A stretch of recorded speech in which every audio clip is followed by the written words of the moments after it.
মৰমৰ ছাত্ৰ-ছাত্ৰীসকল তোমালোক সকলোকে আমাৰ এই চেনেললৈ পুনৰবাৰ স্বাগতম জনাইছোঁ। আজিৰ এই ভিডিঅ'টিত অসম জাতীয় বিদ্যালয়ৰ চতুৰ্থ শ্ৰেণীৰ মৌখিকৰ অনুশীলনী 22ৰ প্ৰশ্ন নম্বৰ 1ৰ পৰা তোমালোকক বুজাই দিবলৈ চেষ্টা কৰিম। তোমালোকে ভিডিঅ'টো মনোযোগেৰে শেষলৈকে চাই থাকিবা। প্ৰশ্নটো আছিল 1 নম্বৰটো যে তলত দিয়া সংখ্যাবোৰৰ যুগ্ম সংখ্যাবোৰত কি কৰিব দিছে, যিবোৰ যুগ্ম সংখ্যা আছে সেই সংখ্যাবোৰৰ এই গোল চিনেৰে ঘেৰ দিবলৈ দিছে। অৰ্থাৎ যিকেইটা যুগ্ম, ধৰা এইটো যুগ্ম এনেকৈ দিব দিছে। যিকেইটা যুগ্ম হয় তাত গোল চিনেৰে ঘেৰ দিবলৈ কৈছে।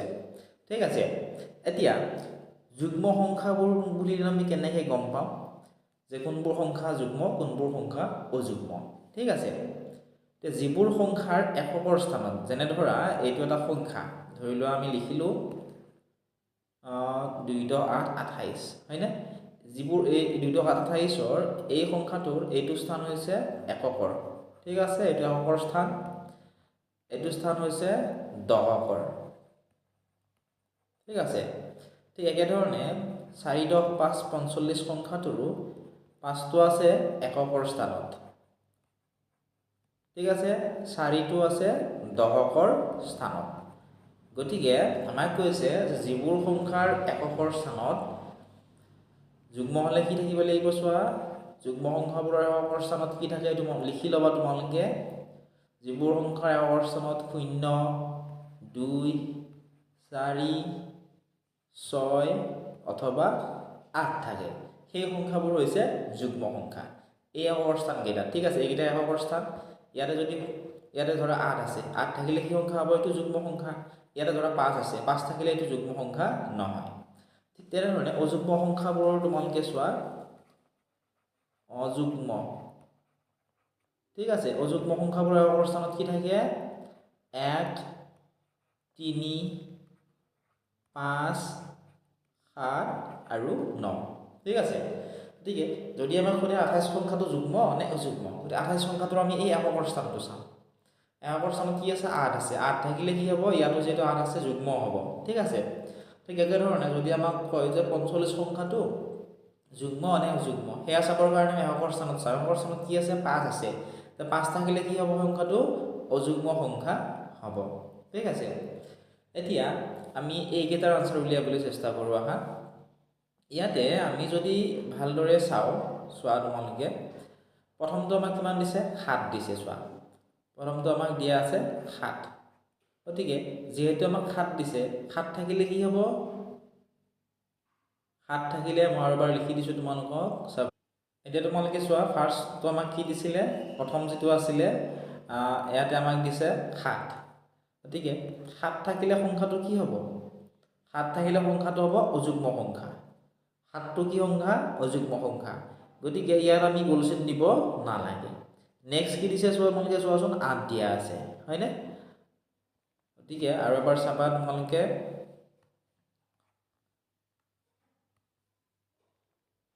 7টো কি হ'ল? আমাৰ অযুগ্ম হ'ল, 8 আছিলে, হয়নে? 8টো তোমালোকে চোৱা এককৰ স্থানতে 8 আছে, গতিকে 8 থাকিলে কি হ'ব? এইটো যুগ্ম সংখ্যা হ'ব। গতিকে ইয়াত আমি এই গোল চিনটো দিব লাগিব। ঠিক আছে, চাবা এনেকৈ তোমালোকে গোল চিনটো দি ল'বা। আগৰটো বুজি পালা? নেক্সট আকৌ তোমালোকে চোৱাচোন, ইয়াৰে পিছত কি আছে চোৱা, 13 আছে, হয়নে? কি আছে তোমালোকে চোৱাচোন, 13 আছে।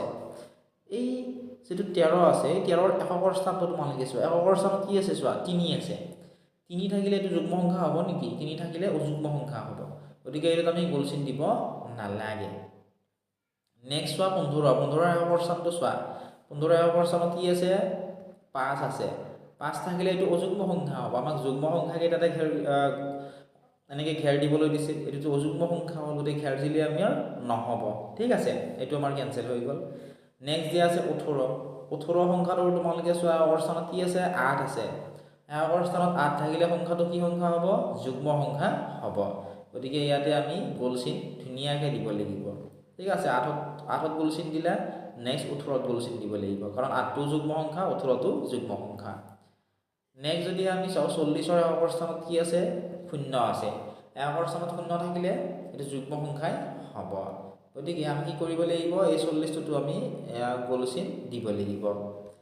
নেক্সট আমাক দিছিলে 65 65 একৰ স্থানত 5 আছে একৰ স্থানত 5 থাকিলে সংখ্যাটো কি সংখ্যা হ'ব অযুগ্ম সংখ্যা হ'ব গতিকে ইয়াত আমি ঘেৰ দিব বা গোল চিন দিব নালাগে নেক্সট চোৱা 82 সংখ্যাটোৰ একৰ স্থানত কি আছে চোৱা 2 আছে 2 থাকিলে সংখ্যাটো কি হ'ব যুগ্ম সংখ্যা হ'ব গতিকে ইয়াত আমি কি কৰিব লাগিব ঘেৰ দিব লাগিব চোৱা ইয়াত আমি দি দিলো ভালদৰে দিছো চোৱা তোমালোকে এনে ধৰণে দিবা ধুনীয়াকৈ শেষত ৰৈ গ'ল আমাৰ 91 91 একৰ স্থানত 1 আছে 1 থাকিলে কি হ'ব সংখ্যাটো অযুগ্ম সংখ্যা হ'ব গতিকে ইয়াত আমি আৰু ঘেৰ দিব নালাগে গতিকে আমাক কৈছিল তলৰ দিয়া সংখ্যাবোৰৰ যুগ্ম সংখ্যাবোৰত